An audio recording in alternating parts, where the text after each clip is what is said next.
tukwaniriza ku alipoota y'embeera y'obudde okuva mu kitongole ky'eggwanga ekivunaanyizibwa ku by'embeera z'obudde. Omwanjuzi nze Kituusa Mohammed. Enkuba yatonye mu ssaawa 24 zetukubye amabega okusinziira ku alipoota zetufunye eziwedde essaawa 3 ez'okumakya ga leero. Ggulu nga ewezezza milimiters 3.6 n'obutundu 7, Masindi zibadde milimiters 3.5 bulimi, so nga ate Mbarara zibadde milimiters 2.1 n'obutundu bulimi.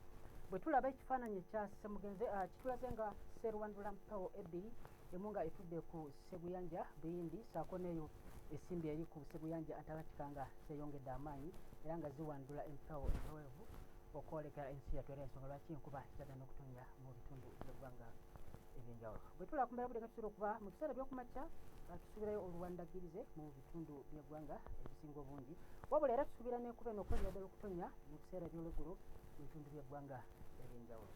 Bwe tulaba ku Bbugumu tulaba nga ebitundu ebisinga obungi Bbugumu ejja kuba ku diguli za 28, wabula ekibuga kyaffe ekikulu Kampala 25, so nga ate eri e Kasese 29 n'ebisubi z'omukabaale 23. Bwe tulabako ku mbeera y'obudde nga tusobola okuba mu bibuga ebimu ebisangibwa eyo e Bunaayira tusuubirayo enkuba okutonnya mu kibuga Mumbai wabula Bbugumu okuba ku diguli za 32, Dubai omusana okwamemula temperature okuba ku diguli za 34, so nga ate mu Nairobi tusuubirayo embeera y'obudde okubeera ekitedde awamu ne Bbugumu okuba ku 25. Toyanza okubeerako naawe, sula bulungi.